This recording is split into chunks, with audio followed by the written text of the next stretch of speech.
Boa noite, igreja, graça e paz, amém? Amém. A nós aqui continuando nosso culto dessa noite. Nós louvamos a Deus pela vida de cada um dos que está conosco aqui. Eu quero já fazer menção de gratidão aos visitantes dessa noite. Agradecer a Deus pela vida de cada um dos que está aqui.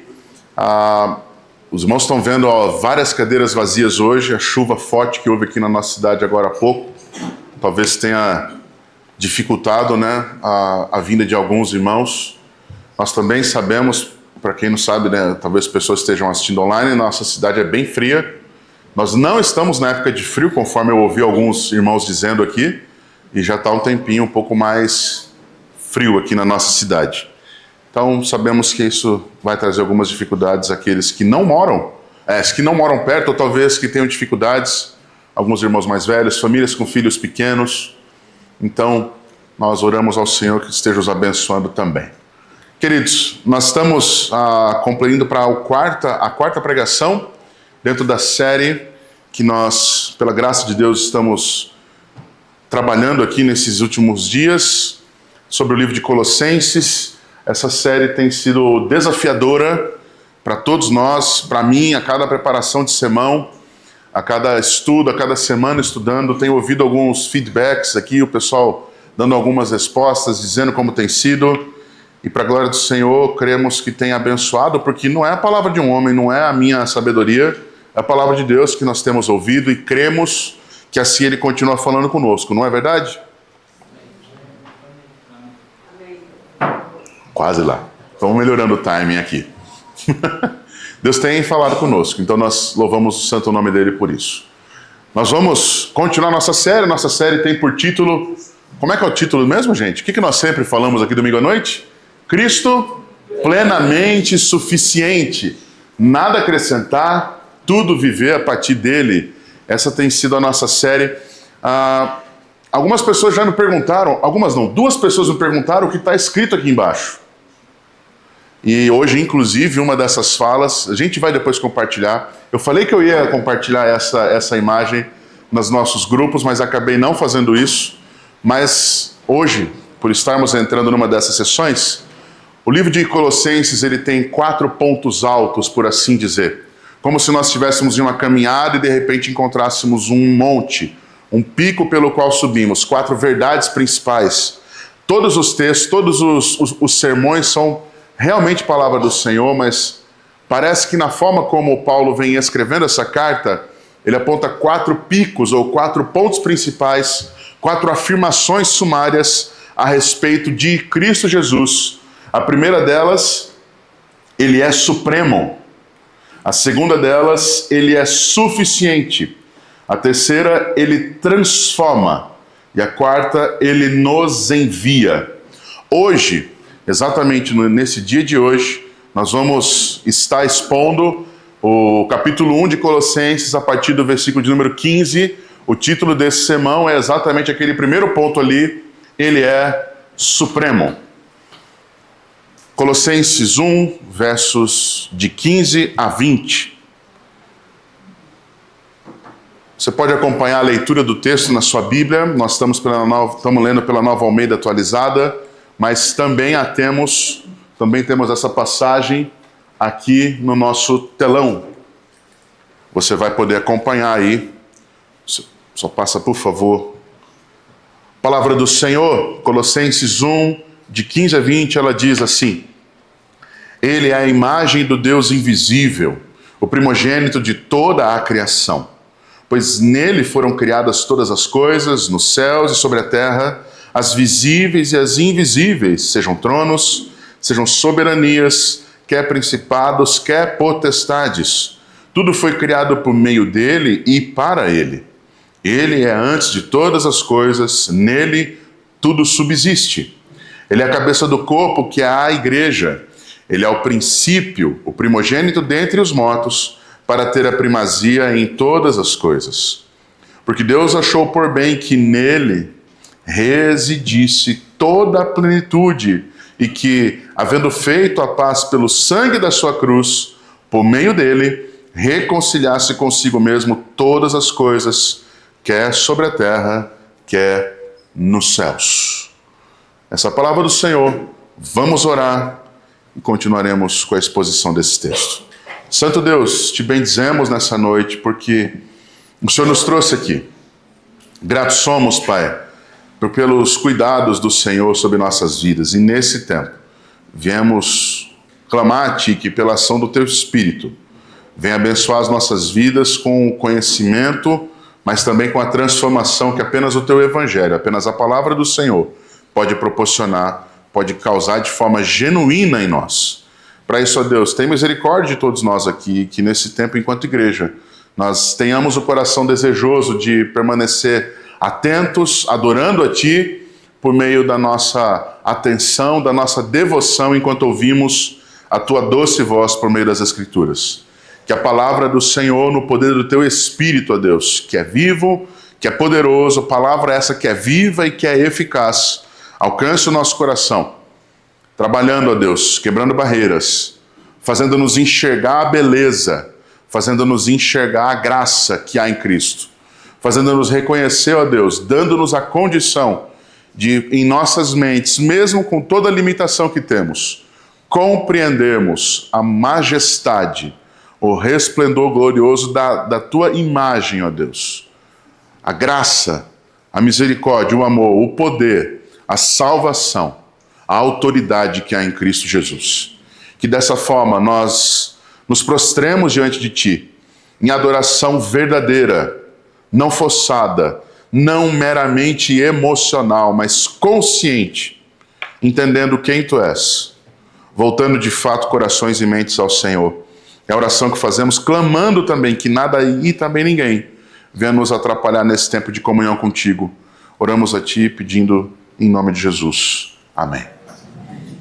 A grande ideia desse texto, desse livro, a gente tem repetido todos os domingos. Eu convido você a mais uma vez fazer isso comigo. Vamos fazer juntos, por favor? Cristo é plenamente suficiente para a salvação e para a vida cristã.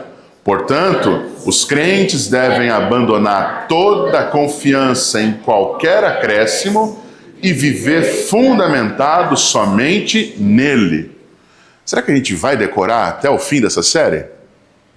Nós vamos fazer um teste. Quem decorar essa grande ideia até o fim da série vai ganhar uma caixa de bombom. Amém? Amém. Aí todo mundo decora, eu vou falir para dar a caixa. Eu vou dar uma caixa de bombom, a gente divide, tá bom? Mas essa é a realidade. Cristo é plenamente suficiente para a salvação, mas também para a vida. Por vezes nós olhamos para Cristo Jesus ou pensamos em Deus e parece que Deus precisa de minha ajuda ou precisa de mim. De que Deus precisa de algo mais para que Ele venha completar a sua obra em nós. E a realidade das Escrituras é que Cristo é plenamente suficiente. O texto que nós vamos expor, que nós acabamos de ler, ele tem outra verdade, que é essa. Jesus Cristo é supremo em tudo que existe e suficiente para tudo o que precisamos. Portanto, Ele deve ter o primeiro lugar em nossa vida. Jesus Cristo é supremo em tudo o que existe e suficiente para tudo o que precisamos. Portanto, Ele deve ter o primeiro lugar em nossa vida. Se você prestasse um concurso e esse concurso tivesse apenas uma vaga, passar em terceiro lugar seria bom? Se você está em um casamento e a pessoa com quem você está casado não considera você o primeiro lugar na sua vida abaixo de Deus, tá tudo bom? Se você tem um relacionamento de amizade, tem um verdadeiro amigo, um melhor amigo, e aquela pessoa não lhe considera o seu melhor amigo, isso fica bom para você? Observe que nós, enquanto humanos, temos completa relação em compreender que se temos uma prioridade, ou se reconhecemos algo como essencial e vital para nossas vidas, e aquilo não está entronizado, não está colocado no centro, como razão, como princípio, como motivo e também como alvo, você percebe que a nossa vida não faz sentido ou que nós vamos sofrer frustrações? É impressionante como nós diversas vezes achamos que Deus é alguém que faz parte de nossas vidas. E essa frase por si só, alguém que faz parte de nossas vidas, ela já minimiza, diminui e tira do centro, da prioridade ou do trono de nossas vidas quem Cristo Jesus é. Jesus não pode apenas fazer parte de nossas vidas. Se há uma coisa chamada vida, ela é resultado da obra de Jesus. Então, se temos vida, de fato, é porque Cristo é a nossa vida. Nós temos aprendido durante esses estudos, essas pregações, e aqui eu vou fazer uma breve revisão, lembrando rapidamente, só por tópicos. Capítulo 1, o nosso primeiro sermão de 1 a 8, nos lembrou que fé e amor em Jesus, fé em Jesus e amor aos irmãos, melhor dizendo, são evidências de uma transformação interior feita por Deus em nós. Fé genuína em Cristo Jesus, amor verdadeiro, intenso, real de uns pelos outros, cuidado, caminhada contínua, desenvolvimento. E essa é uma forma de percebermos que o Evangelho frutifica e cresce em nós.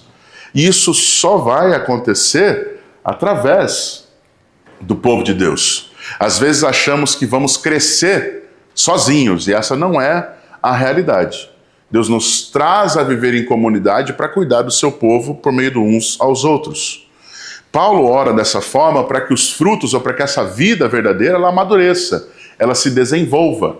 E é por isso que a gente aprende que o Evangelho verdadeiro não apenas começa a obra em nós, mas ele continua transformando. Alguém aqui já está graduado, pronto, completo, sem qualquer defeito, mesmo sendo cristão há 30, 40, 60 anos. Alguém aqui é crente há mais de 60 anos? Alguém aqui? 50? 45? 40? Talvez alguns. Temos alguém aqui pronta, perfeita, sem qualquer defeito? Estamos assim? Impossível.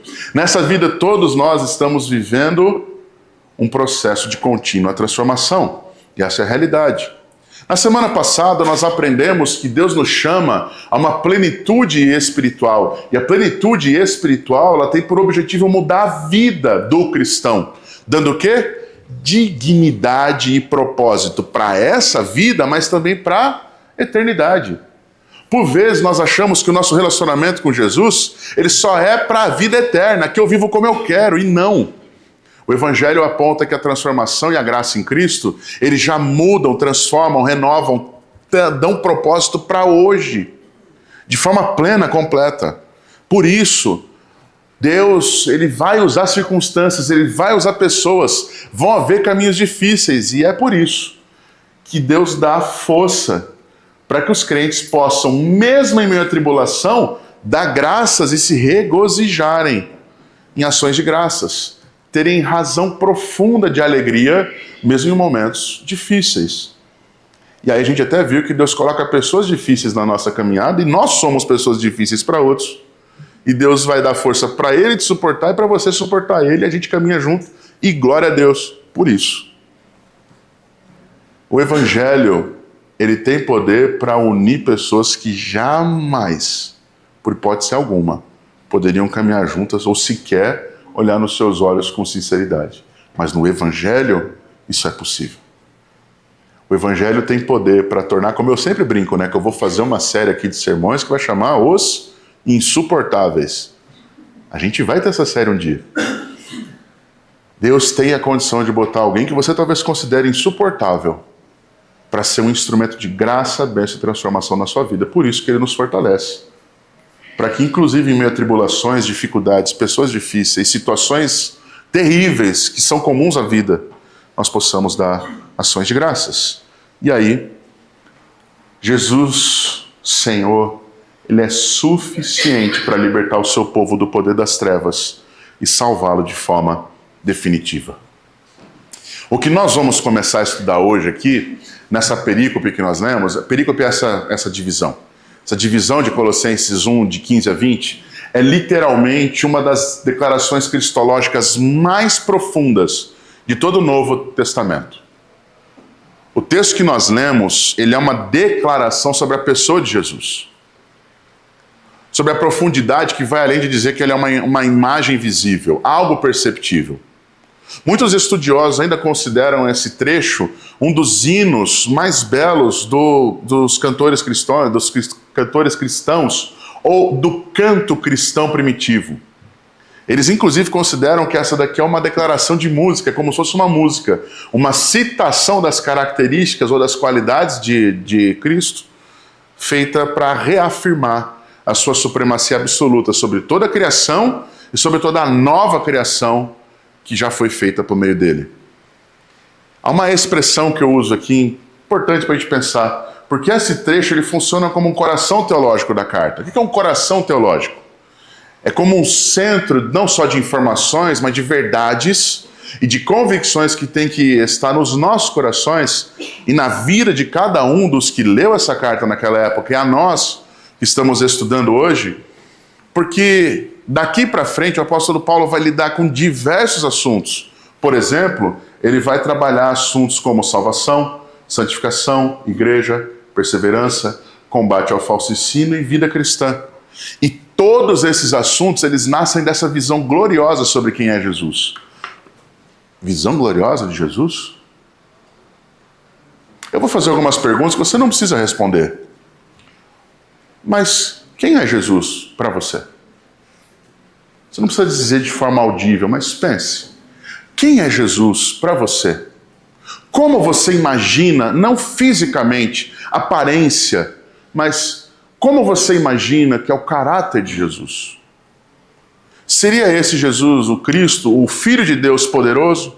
Seria ele de fato o Salvador do mundo? Sendo ele o Salvador do mundo, como ele é? Por que ele faz o que ele fez? Porque ele é quem ele é. Pensar sobre quem é Jesus vai além de nós imaginarmos talvez o símbolo mais conhecido do cristianismo, a cruz. Até porque quando nós conhecemos a Cristo Jesus, nós sabemos que a cruz, ela é insuficiente para representar Cristo.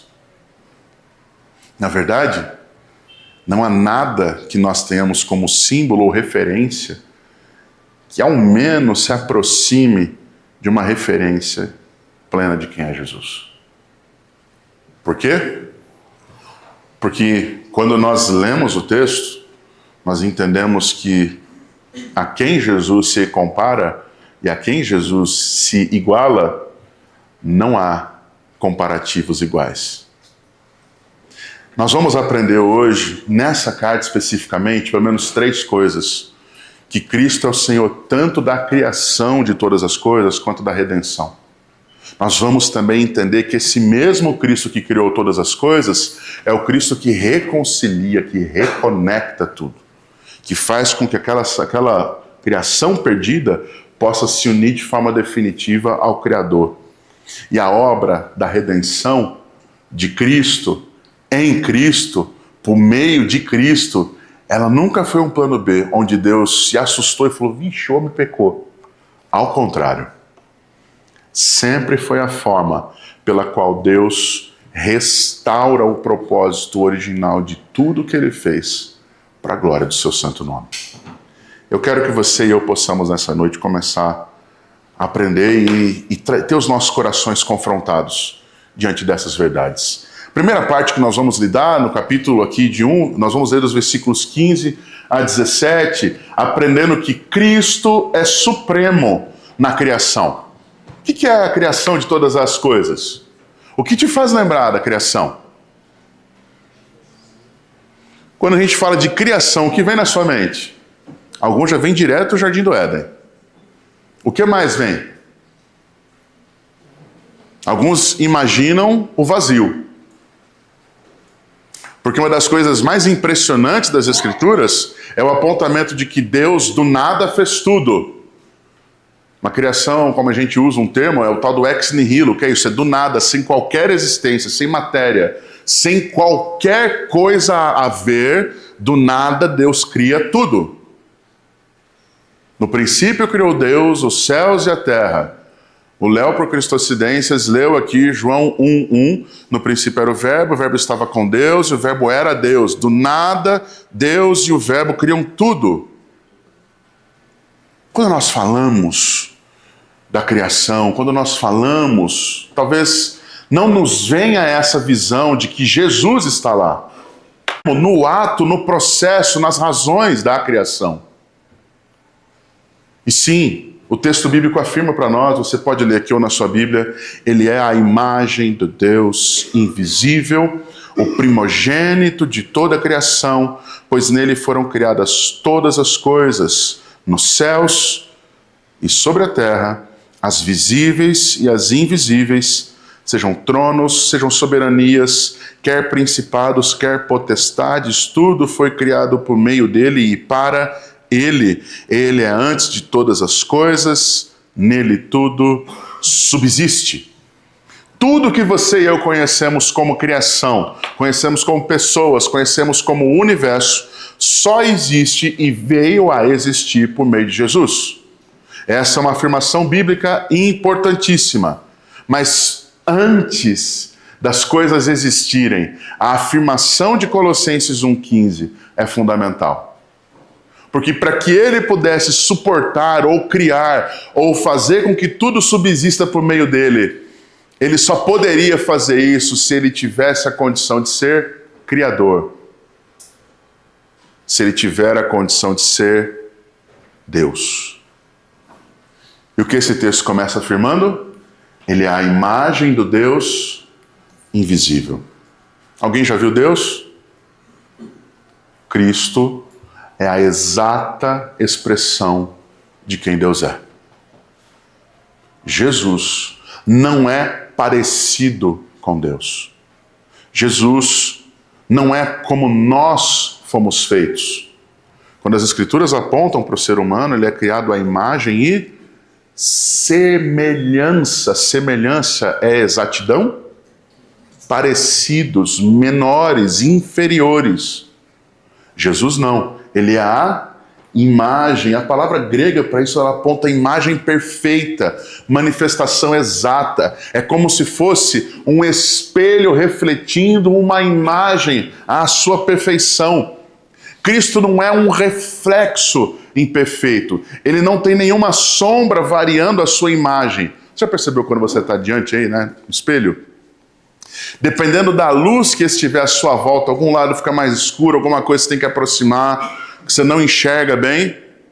Não há qualquer treva, qualquer escuridão, não há qualquer mancha. Ao contrário, Cristo é a revelação plena de Deus. Quem vê a Cristo vê ao Pai. João 14,9, Jesus afirma isso. Quem vê a mim, vê ao Pai. Aqueles homens que puderam conviver com ele tiveram um privilégio maravilhoso de fato conhecer Jesus na sua imagem humana. Conforme Filipenses capítulo 2, esvaziado da sua glória, mas ainda assim Deus. Ainda assim Senhor. Ainda assim Todo-Poderoso. Ainda assim Rei. Mas humilhado em forma humana. Ele é a imagem do Deus invisível, de fato, é um eco do que as Escrituras apontam. Eu bati a mão aqui, foi embora, voltei. Controle novo, estou aprendendo. Ele é um eco de Gênesis 1, 26 e 27. Mas observe isso. O Filho não apenas reflete Deus, ele reflete a Deus de que forma? Perfeitamente. Aqui esse texto está nos apontando para uma cristologia, para uma doutrina de Cristo altíssima. Cristologia, o estudo de Cristo, a doutrina de Cristo, mas uma visão exata sobre quem Deus é. Observe, porque Jesus, ele não é um ser criado superior. Ele não é maior do que os anjos no sentido de um ser maior. Ele não é alguém que foi criado simplesmente menor do que Deus. Ao contrário. Ele não é qualquer tipo de anjo ou intermediário angelical. Jesus não é isso. Ele não é um representante divino, como alguma aparição, algum homem santo que Deus levantou nessa terra. Não. Ele partilha plenamente da identidade divina. Jesus, ele não é parecido com Deus. Jesus é Deus. Ele afirma, eu e o Pai somos um. Ele é o Filho amado, como Marcos capítulo 2 ensina. Ele é o Filho amado em quem Deus se agrada.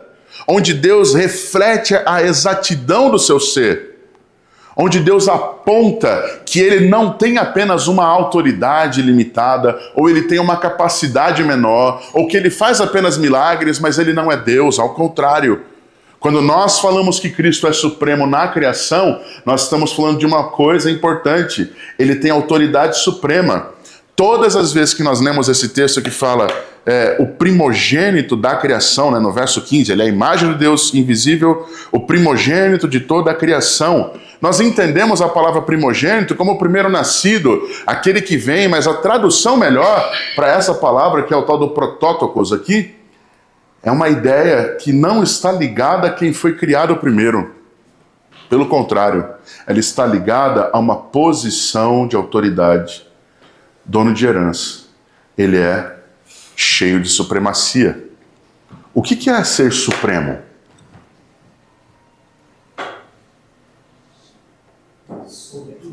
O que é supremo, gente?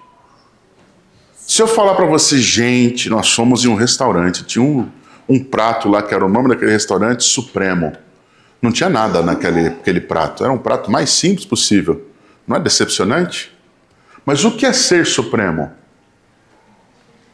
Se a gente utilizasse os termos comuns de hoje, é como se você estivesse no topo da cadeia alimentar, no pico da pirâmide, no lugar mais alto, com toda a autoridade, poder e capacidade que ninguém mais tem. Não há condição de ser alcançado. Essas características, elas são descritas em Jesus.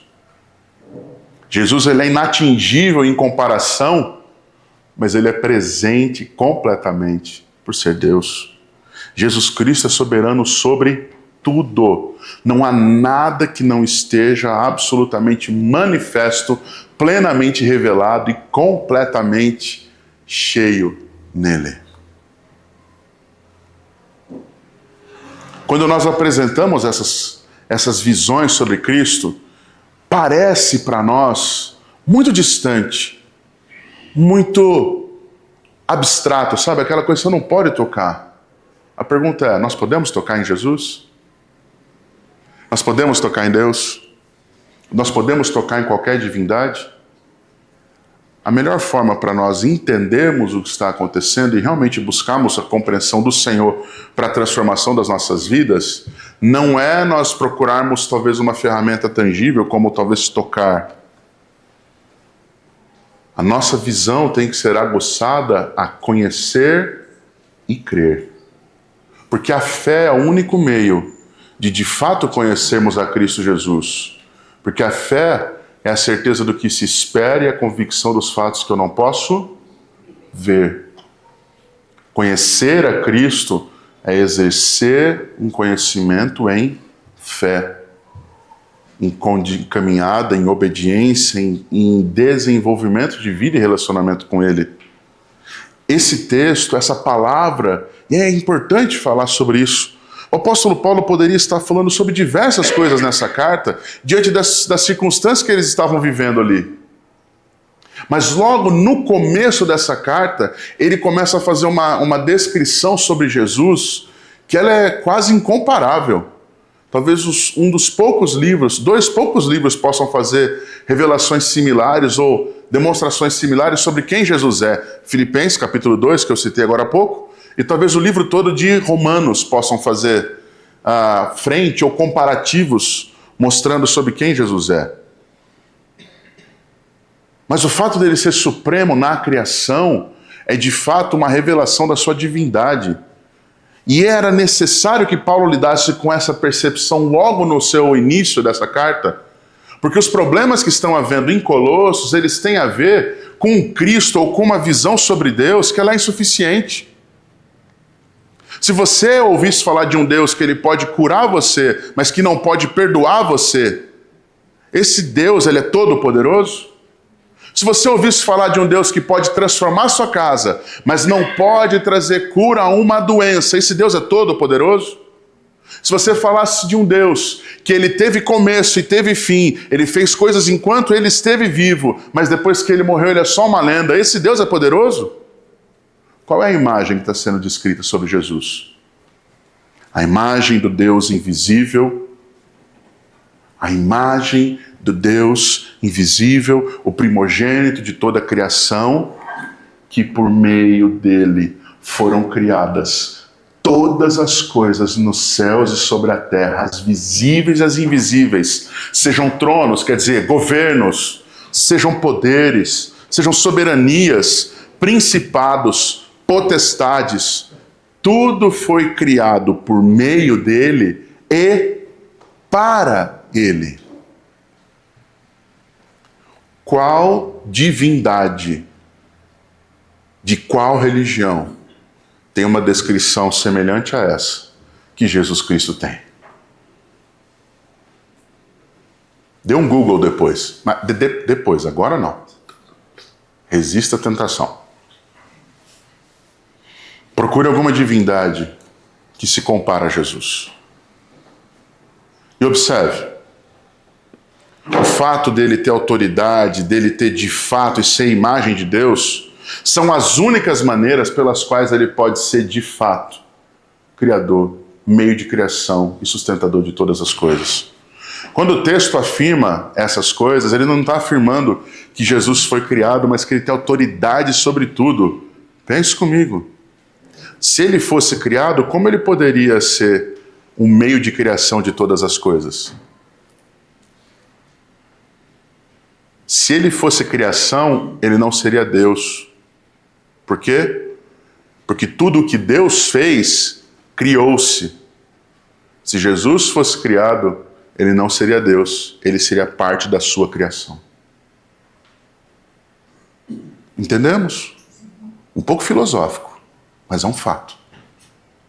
A realidade que estamos lidando aqui é que as Escrituras estão nos apontando que nele, que é Deus, que é eterno, que é Senhor, que é soberano, que é um com o Pai, todas as coisas foram criadas.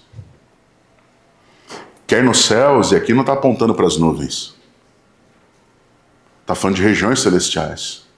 Quer sobre a terra, ou sobre qualquer criação, seja ela visível ou invisível.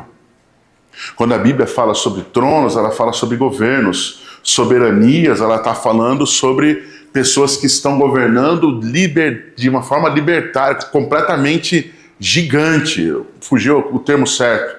Principados e potestades têm a ver, inclusive, com coisas invisíveis, ou com reinos, ou ações espirituais. Tudo isso foi criado a partir de Jesus. Não pode ser compartilhada a criação de Cristo com essas coisas. Se tudo foi criado por meio dele, ele não pode pertencer à categoria das coisas criadas, porque ele é Deus. Cristo é supremo. E é por isso que o verso 16 começa dizendo: tudo nele foi feito, por meio dele foi feito e para ele. Originado, criado, destinado. Romanos 11, 36. A gente canta esse verso. A ele é glória, não é? Porque dele, e por meio dele, e para ele são todas as coisas. A ele seja glória para sempre. Amém. Ele é o Deus de onde saem todas as coisas. Tudo surge dele. É por meio dele que as coisas existem. E é para ele, tem propósitos nele. É tudo feito, tudo que existe, para a glória dele. Mas o verso 17 amplia um pouco mais. Porque afirma que ele é antes de todas as coisas. Peraí, se tudo veio a existir, ele sem dúvida é Deus. Porque antes que houvesse princípio, ele já existia. O Léo falou uma coisa que talvez a gente tenha ficado meio no ar quando ele disse. João 1 começa dizendo o quê? No princípio era o verbo. O verbo existia no princípio? A ideia é, o verbo existia antes do princípio. Por quê? Porque todo princípio foi criado por causa dele. Nem tempo existia. não havia nada. Havia a eternidade, Pai, Filho e Espírito Santo, regiões celestiais. Tudo foi criado em Cristo. O universo não dependeu do acaso, gente. Não foi o Big Bang que fez as coisas. Não foi uma reunião cósmica ou um ajuntamento de toda a matéria e todas as coisas num lugar que era menor que a cabeça de uma agulha. O universo não depende de leis de física, leis naturais. O universo não surgiu dessas coisas. Na verdade, tudo depende de Cristo. Tudo parte de quem Jesus Cristo é.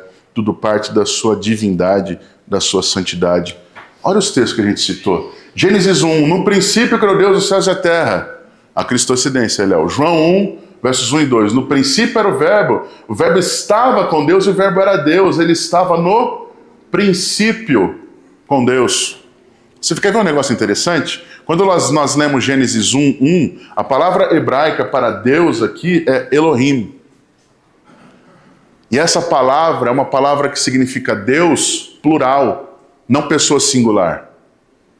E quando nós lemos Gênesis 1, nós vemos lá, no princípio criou Deus os céus e a terra. A Bíblia apresenta Deus como Criador. A sequência do texto fala, e Deus disse, haja luz. E houve? Quem afirma depois que é a luz do mundo? Primeira coisa que aparece na criação é luz. Após isso, aparece o quê? E o Espírito do Senhor pairava. Pai Criador, haja luz. Cristo aparecendo. Houve luz. O Espírito pairando sobre as águas. A Trindade, no início de tudo. Como é o fim de todas as coisas, com a Trindade presente. Mas a gente vai conhecer isso mais à frente, daqui a um tempo. O fato é que Colossenses aponta que ele é o primogênito, quer dizer, ele é a autoridade, ele é supremo, ele é herdeiro de toda a criação e que tudo foi criado por meio dele e para ele. Jesus é o verbo de Deus, é a ação de Deus, é o Filho de Deus, é o Senhor manifesto sobre nossas vidas. A pergunta que a gente faz agora é, essa manifestação de Jesus, tudo isso que aconteceu, qual é o propósito?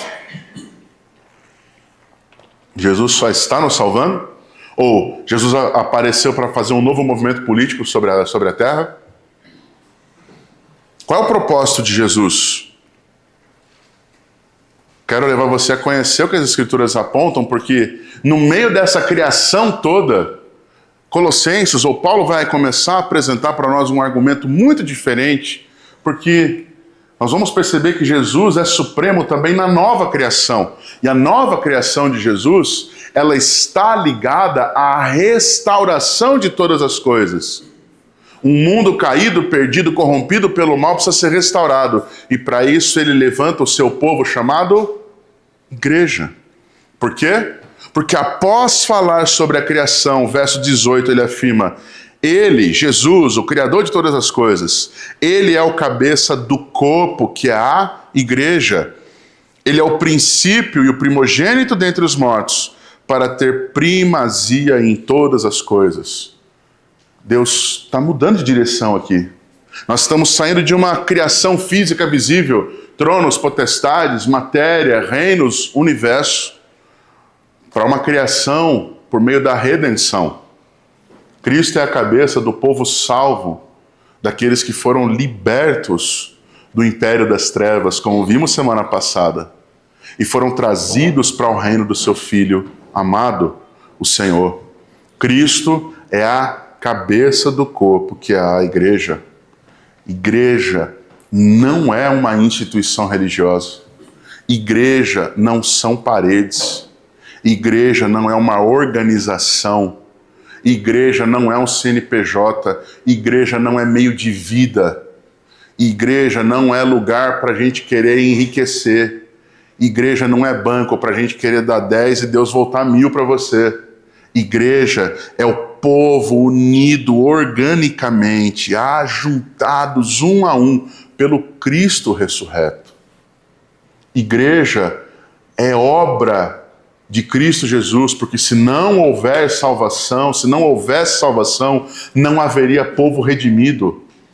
Igreja é o ajuntamento das pessoas que foram lavadas no sangue do Cordeiro, que tiveram os seus pecados perdoados e que seria impossível que por si só pudessem pagar por esses pecados, porque o salário do pecado é morte, mas a redenção, o pagamento da dívida, a anulação do nosso débito diante de Deus, a anulação da morte, da condenação proclamada, se dá quando numa cruz o Senhor do universo se entrega em favor dos que creem.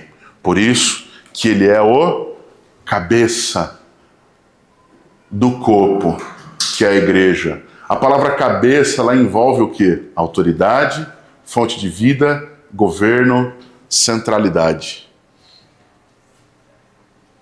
É a mesma ideia que nós vimos quando a palavra primogênito apareceu na criação. Cristo não é uma parte simplesmente. Ele é a salvação, porque ele é o centro de todas as coisas. Ele é a redenção, porque foi a vida dele que promoveu isso. Na teologia bíblica, ou a forma como nós estudamos as Escrituras e podemos compreender os efeitos disso, nós estamos entendendo, então, que o ser o cabeça aqui não é apenas estar numa figura de corpo, na parte de cima, de ter razão ou pensamentos. Não. Significa que toda a nova humanidade, ela está debaixo da autoridade de Cristo. A Bíblia não fala que ele é o caminho, a verdade e a vida. O Senhor Jesus afirma isso. João 14, verso 9. Eu sou o caminho, a verdade... 6, perdão. João 14, verso 6. Eu sou o caminho, a verdade e a vida, e ninguém vai ao Pai se não for por mim. Qual é a nossa tradução da palavra cabeça aqui? Fonte de vida. Jesus não é qualquer coisa. Ele é tudo, ele é supremo, ele é incomparável. A nova humanidade, essa nova criação que agora é a igreja do Senhor, é uma igreja que está debaixo da autoridade da fonte da vida. Ele, por meio da igreja, inicia uma nova criação. Como assim uma nova criação, pastor? Que viagem é essa? Pergunta importante. Como será a eternidade? Para sempre com o Senhor, na Nova Jerusalém Celestial. Apocalipse 21 e 22 ensinam isso para nós. Onde quem estará com Deus? Todos os que creram, aqueles que foram lavados no sangue do Cordeiro. E eles são chamados de quê? Igreja, povo santo, de toda língua, toda nação, ajuntados dos 4 cantos da terra, por todos os tempos. Essa é a nova criação em Cristo. Em Romanos capítulo 5, a partir do verso 12, vão nos apontar que por meio de um homem, Adão, o pecado entrou e destruiu, rompeu o relacionamento entre Deus com a humanidade. Mas agora, por meio do novo Adão, Cristo Jesus, uma nova criação se levanta. E esse novo Adão, Jesus, é o governador, é aquele que está à frente, é o cabeça de um novo povo levantado por meio do seu sangue. Cristo, dessa forma, ele é supremo na criação, porque ele, como princípio e primogênito dentre os mortos, inicia uma nova era, um novo tempo, primogênito dentre os mortos. E aí vem uma pergunta aqui embaixo, mas espera aí, se Jesus foi o primogênito, o primeiro primogênito a se ressuscitar, cronologicamente a gente conhece a história de um homem chamado Lázaro que o próprio Jesus ressuscitou. O que esse texto está falando? O que a palavra primogênito ela vai significar aqui de novo? É a ideia que nós vimos há pouco. Ele é quem tem a autoridade sobre a morte. Na sexta-feira com os homens estávamos falando sobre isso. Ontem, com os novos membros aqui, a classe de novos membros. Jesus é o único que pode falar, eu tenho autoridade sobre a minha vida para entregá-la ou para reavê-la, para tomar de volta. Ele não fala que ele tem poder, ele fala que ele tem autoridade para isso. Por quê? Porque ele é a vida, ele é a própria vida. Ele não é um tipo de vida, ele é a própria manifestação da vida. Ele é o próprio Deus. Ele é o primogênito, ele é aquele que tem autoridade sobre os mortos. Quando Jesus morre, a gente vai vendo a própria caminhada das Escrituras. Há um determinado momento que o texto bíblico afirma que a morte não pôde detê-lo. O que é deter? Não é simplesmente conter, é pará-lo. Por quê? Porque a morte não tem autoridade sobre a vida.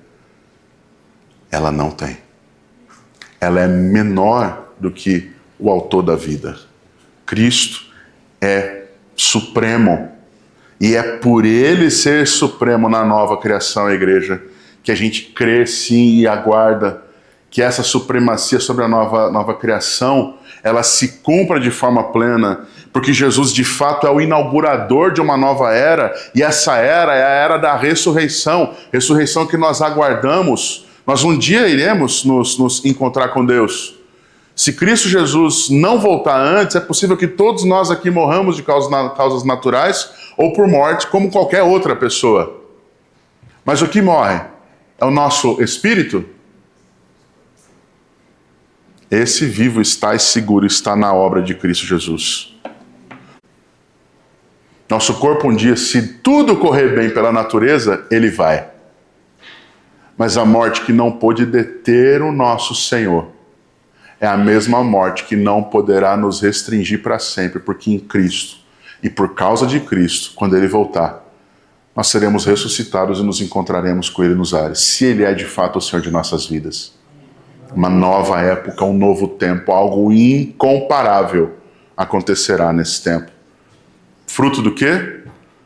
De Cristo ser supremo, não apenas em tudo que existe, mas também de ser a maior autoridade supremo sobre toda a criação que vai ser feita agora na sua volta. Criação essa que começou já por meio da sua obra. A gente está chegando aqui num momento que é maravilhoso, porque Cristo ele inaugura um mundo novo. A derrota da morte, a reversão da queda, aquilo que aconteceu no Éden, o participar do fruto, desejar ser como Deus.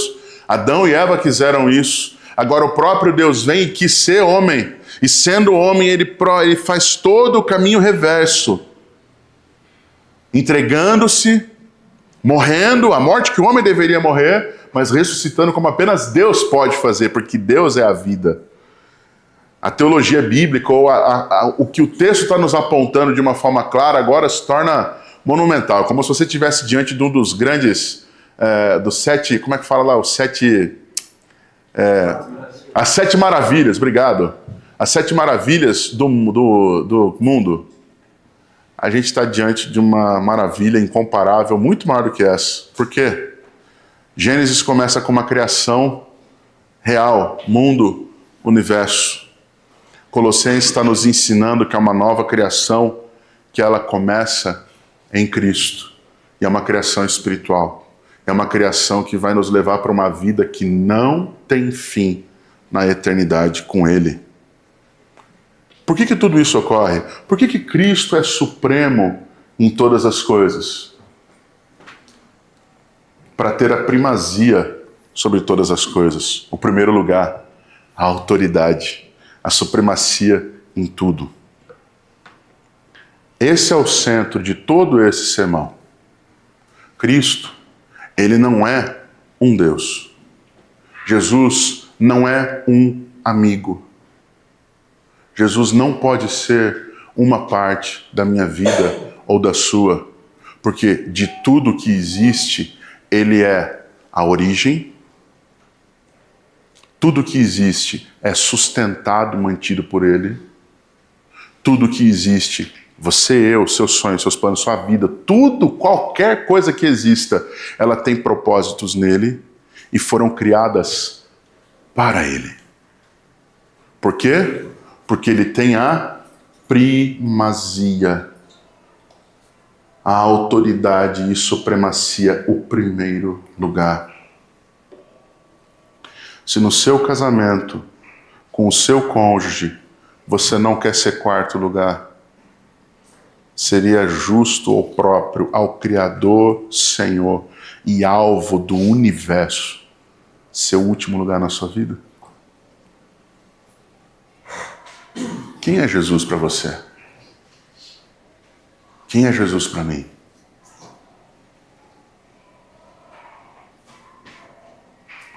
Às vezes, irmãos, nós estamos lidando com a vida cristã como se estivéssemos lidando com uma parte de nossas vidas. E ao sermos confrontados com as verdades que estamos vendo aqui, nós somos, e eu tento achar algum adjetivo que não seja pejorativo, mas eu vou utilizar um talvez que seja impactante, mas que possa dizer o quão terrível é a nossa situação se Cristo não é o Senhor, não é o primeiro, não é o maior alvo de nossas vidas. Nós somos insanos, sem qualquer sanidade, ao conhecer o senhorio e supremacia de Cristo e colocá-lo apenas como uma parte de nossas vidas.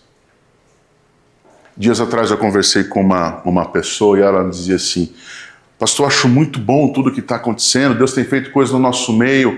Falei, sim, há muita coisa a ser feita ainda. E aí a conversa foi caminhando, essa pessoa virou para mim e falou assim: precisamos de gente aí na igreja. Eu falei, mas nós temos gente aí na igreja. Ela falou assim, não, nós precisamos de gente com tempo. Eu falei, mas nós temos gente com tempo. Não, mas precisamos com gente com força, com capacidade. Eu falei, mas nós temos gente com capacidade. Aí a pessoa perguntou, mas por que não está acontecendo? É porque tudo isso é maravilhoso, mas o reino e o rei do reino não são prioridade.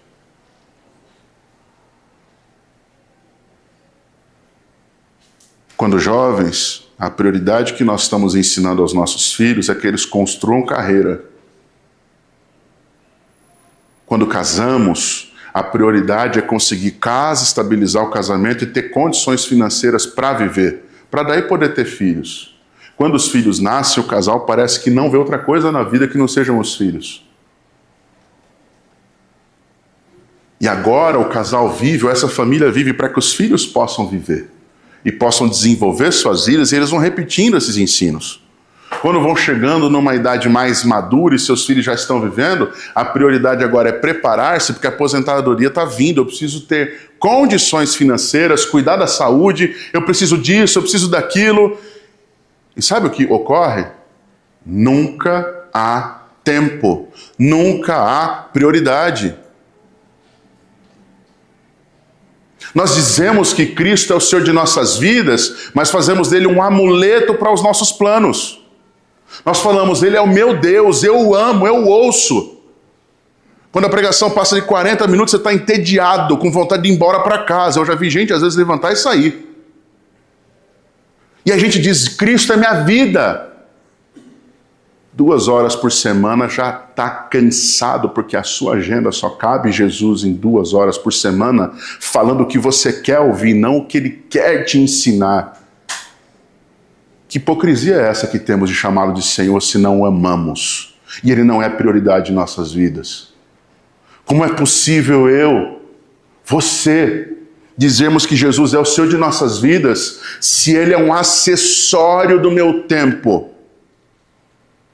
E um oráculo, uma caixa de milagres que eu abro quando os meus planos não dão certo. Aí eu falo, ai meu Deus, me ajuda. Teu Deus? Meu Deus? O que é ser supremo?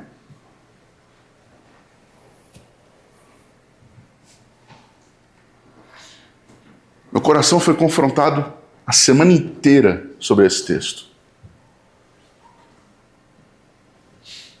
Para alguns, talvez dizer, o pastor sendo confrontado, que o pastor não tem tempo para Deus? Não, tenho.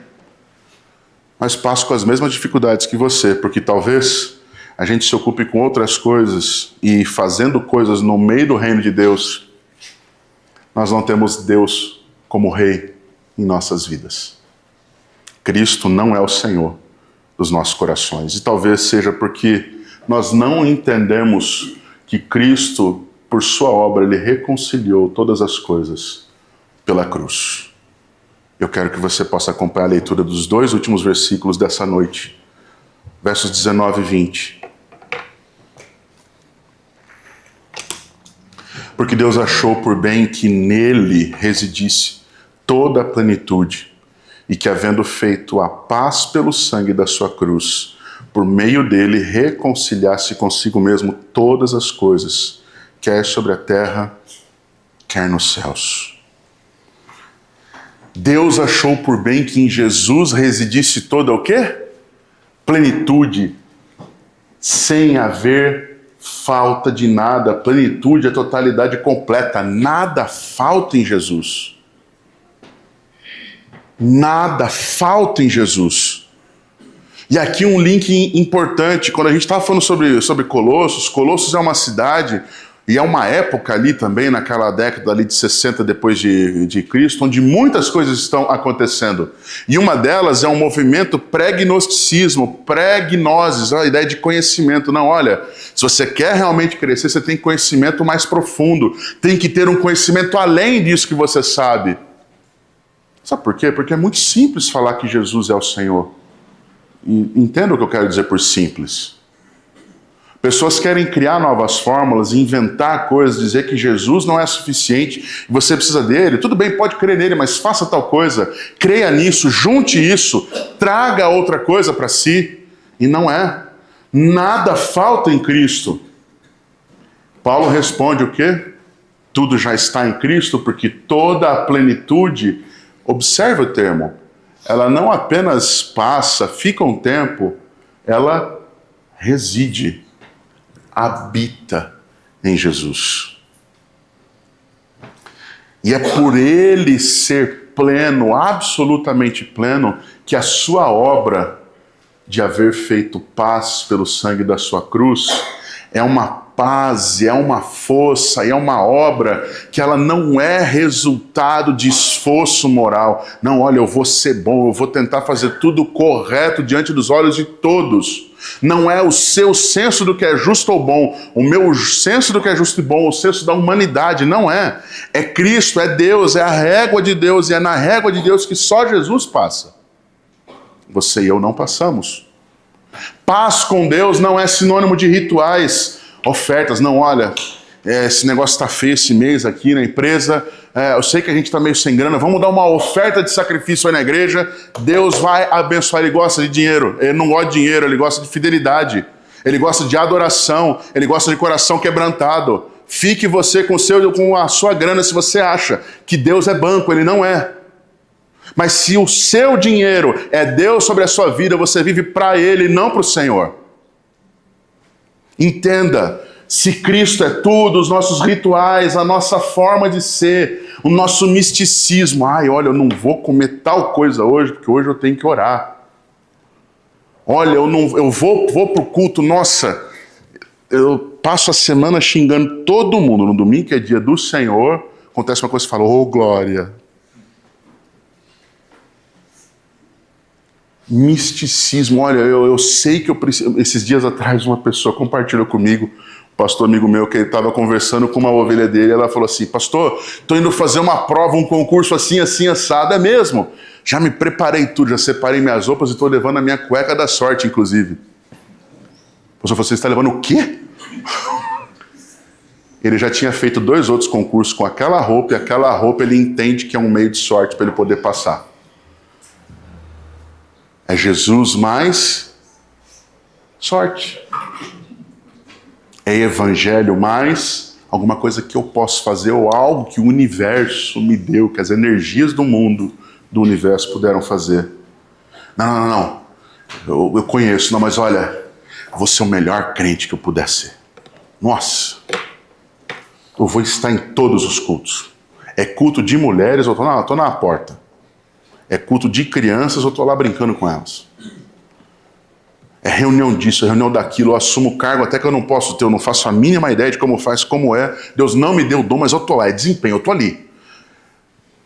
Abandona a casa, abandona a família, deixa o resto para trás, testemunho envergonhando, evangelho, mas acha que é por fazer, ser, se enfia onde Deus não chamou, ocupa lugar de gente que Deus chamou.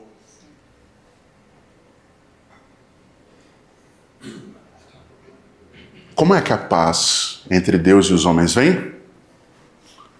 pela cruz. Vem por meio da graça de Deus, Efésios 2, 8 e 9, pois vocês são salvos pela graça, por meio da fé. E isso, graça e fé, não vem de vocês, é dom de Deus. Não vem por obras, para que ninguém se glorie. Cristo é o instrumento de reconciliação de todas as coisas. E olha que interessante, quando a gente fala que Cristo reconciliou todas as coisas, nós não estamos falando de universalismo, que é uma doutrina que defende que no fim, porque Deus é tão bom, é tão amoroso, todos serão salvos, mesmo os que não creem, mesmo os que nunca ouviram falar de Jesus. Não é isso. Quando a Bíblia está falando sobre a reconciliação de todas as coisas, ela está apontando para o valor de que o domínio divino final será restaurado, a salvação dos seus, dos que creram. O juízo sobre os rebeldes, sobre os que não creram, sobre os que rejeitaram. A ordem inicial restaurada, a graça de Deus estabelecida. 2 Coríntios 5,19 afirma, a saber, Deus estava em Cristo reconciliando consigo o mundo e não levando em conta os pecados dos seres humanos e nos confiando a palavra da reconciliação. Sermos instrumentos de Deus. Tudo isso por quê? Porque Cristo é suficiente. Cristo é supremo. Paulo quer tirar dos Colossenses esse fascínio por substitutos, por coisas que venham ajudar o Evangelho. Paulo quer tirar da nossa mente, vamos tirar Paulo, vamos botar o Espírito Santo. Deus, Jesus, o Espírito Santo quer limpar da nossa mente, dos nossos corações, essa necessidade de que Cristo precisa de substitutos ou de auxiliares. Ao contrário, Ele é suficiente, Ele é supremo. Diante da supremacia de Cristo, da sua glória, o que nós vimos hoje aqui, quem se compara ao Senhor? Quem ao menos chega perto?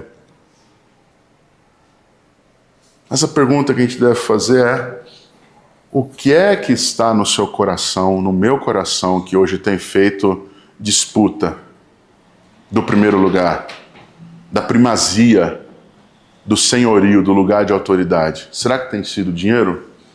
Sua reputação? Não, olha, meu nome é intocável. Eu faço coisas erradas para que meu nome seja defendido. É isso? Será que a família está acima de Cristo? Será que a sua tradição religiosa, as suas convicções, aquilo que você acha que é Deus, aquilo que você acha que Ele tem, será que isso é que tem dominado o seu coração? Será que há algum pecado secreto que você não abre mão e não confessa que tem dominado o seu coração? E é por isso que Deus não tem primazia, que Cristo não é o Senhor sobre o seu coração? Será que é o medo? Medo do que vem, medo do que pode acontecer se eu tomar uma posição firme ao lado de Jesus, se eu realmente entronizá-lo como Senhor? Ou será que é a minha liberdade? Eu não abro mão de fazer, viver, ter. Eu ouço pessoas hoje dizendo assim: nossa, Deus é tão bom que Ele me dá a condição de desfrutar do melhor dessa terra. E às vezes a pessoa está associando isso a viver uma vida completamente distante de Deus, a desfrutar de bens, e não tem problema ser rico, não é esse o problema. O problema é se você tiver amor às riquezas. Se o dinheiro, se as conquistas, se o poder for o centro da sua vida. Ou essa liberdade, olha, eu não presto contas para ninguém, é por isso que eu não quero Jesus. Aí eu não vou poder fazer um monte de coisa. Será que a gente tem tido problemas com o desejo de poder? E aqui a ideia não é poder fazer, não é poder, domínio nas suas mãos e fazer o que você quiser. Não, olha, eu não quero abrir mão da minha autoridade, da minha liberdade. Cuidado, todas essas coisas se opõem a Deus e nos distanciam dele.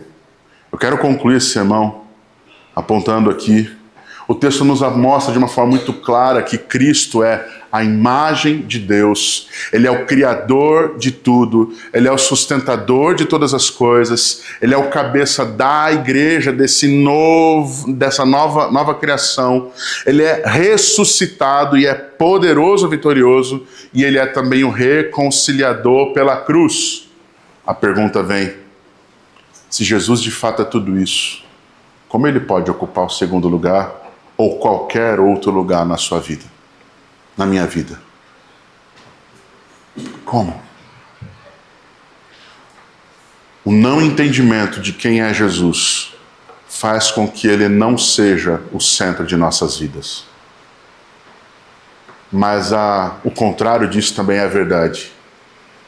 O entendimento pleno de quem é Jesus nos dá completa condição de tê-lo como Senhor Supremo sobre os nossos corações.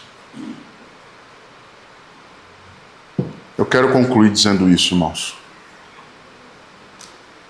Se de fato ele é tudo isso, como é que ele pode ocupar o segundo lugar na nossa vida?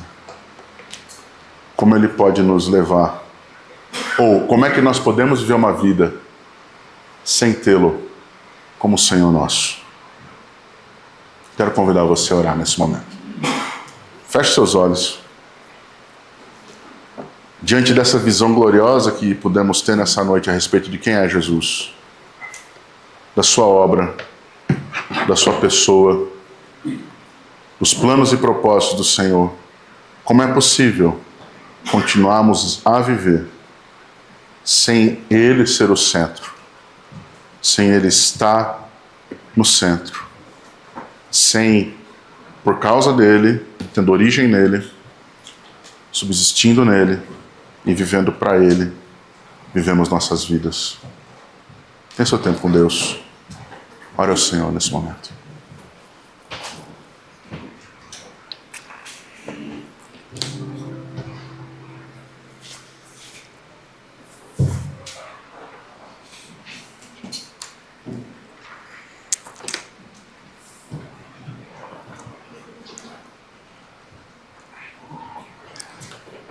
Diante de Ti, ó Deus, estão as nossas vidas, a nossa mente, o nosso coração, e não há como nos escondermos de Ti de hipótese alguma. Não há o que façamos aqui, ó Deus, ou qual afirmação possamos dizer que venha nos justificar, ó Deus, de que temos optado por outras coisas que são melhores do que Cristo.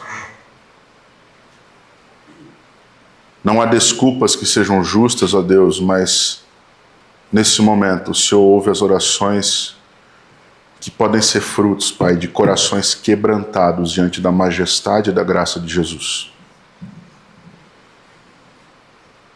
O Senhor pode nesse momento estar ouvindo pessoas clamando ao Senhor perdão por nunca terem colocado o Senhor no centro, nunca terem a Cristo de fato como Rei Supremo, autoridade maior, causa, propósito de suas vidas. Talvez pessoas há muitos e muitos anos vivendo uma vida onde o Senhor é um acessório, mas não é a vida dessa pessoa. Tem misericórdia de mim, Senhor. Tem misericórdia de nós aqui. É no poder do Teu Evangelho, na ação do Teu Espírito, que prisões como essa são destruídas, Pai. E que verdadeira liberdade em Cristo é proclamada.